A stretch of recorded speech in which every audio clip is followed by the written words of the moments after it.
কয়েকদিনের লাগাতার বৃষ্টি ও ডিবিসি জল ছাড়াই জলস্তর বেড়েছে দ্বারকেশ্বর মুন্ডেশ্বরী রূপনারায়ণ নদীর। ফলত মহকুমা জুড়ে ভয়াবহ বন্যা পরিস্থিতি হয়েছে।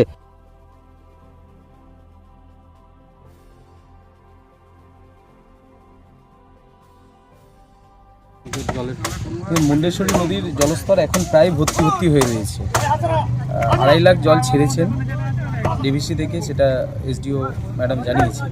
তো অলরেডি প্রস্তুতি চলছে, দেখতেই পাচ্ছেন এখানে নদীর ধার যেগুলো, নদীর পাড় যেগুলো ভেঙে গেছে সেগুলোকে মেরামত করার জন্য প্রত্যেকটা পঞ্চায়েত তারা একদম সক্রিয় হয়ে, পঞ্চায়েতের সদস্য তারা সবাই আছে, সাধারণ মানুষজন আছে, ইরিগেশন ডিপার্টমেন্ট থেকে আছে, সবাই মিলে বাঁধগুলোকে দ্রুত রক্ষা করার জন্য যেটা প্রয়াস করার দরকার সেটা সবাই করছে।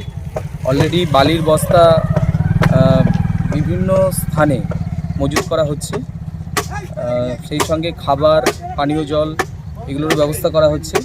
আজকে ঠিক রাত্রি 9টার পর থেকে জল বাড়তে শুরু করবে।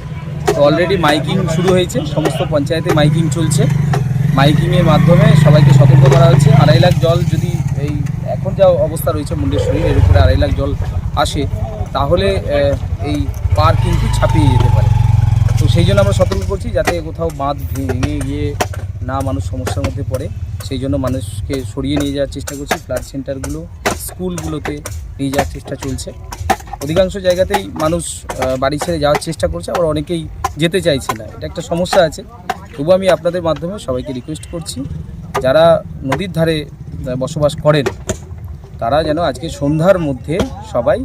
এদিকে দ্বারকেশ্বর নদীর বাঁধ ভেঙে বেশ কয়েকটি এলাকা প্লাবিত হয়েছে, কি ব্যবস্থা নিচ্ছেন আপনারা? দেখুন, দ্বারকেশ্বর নদীর বাঁধ ভেঙে ওখানে যে প্লাবিত হয়েছে তার ফলে কিশোরপুর 1, কিশোরপুর 2, ঘোষপুর, ঠাকুরানী চকের কিছু অংশ প্লাবিত হয়ে গেছে। তো সেখানে খাবার, জল এগুলো পৌঁছেছে, সব জায়গায় পৌঁছানো যায়নি, সমস্ত স্থানে এখনও পর্যন্ত পৌঁছাতে পারেনি, কারণ ওখানে যে যোগাযোগ ব্যবস্থা এটা একদম বিচ্ছিন্ন হয়ে পড়েছে। যেহেতু ওখানটায় দ্বীপ অঞ্চল, আমি এসডিও ম্যাডামকেও আমি অনুরোধ করেছি যাতে করে ওখানে এনডিআরএফের যে টিম এসেছে তাদের বোট মাত্র একটা। এবার ওখানে খানাকুলা 1 পঞ্চায়েত সমিতি থেকে একটা নৌকার ব্যবস্থা করা হয়েছে, কিন্তু সেটা কিন্তু যথার্থ নয়। ওই এলাকায় ইমিডিয়েট 15-20টা নৌকা লাগানোর প্রয়োজন আছে, নাহলে মানুষ কিন্তু খেতে পাবে না। অলরেডি আমিও চেষ্টা করছি, আমি 2টো নৌকা ব্যবস্থা করেছি, এখনও আরও নৌকার ব্যবস্থা করছি। রান্না করা কিছু খাবার ওখানে তৈরি হচ্ছে, বাড়ি বাড়ি পৌঁছে দেওয়ার চেষ্টা করছে। প্রত্যেকটা জায়গা থেকে উদ্ধার কার্য চলছে, কলার ভেলা টেলা এরকম তৈরি করা হচ্ছে। তো কিশোরপুর 1, কিশোরপুর 2 প্রচণ্ড খারাপ অবস্থার মধ্যে রয়েছে। আমিও ওখানটায় পৌঁছাতে পারছি না, কারণ যোগাযোগ ব্যবস্থা বিচ্ছিন্ন হয়ে পড়েছে, নৌকা নেই, নৌকাও পাওয়া যাচ্ছে না। চেষ্টা করছি যাতে করে সমস্ত মানুষ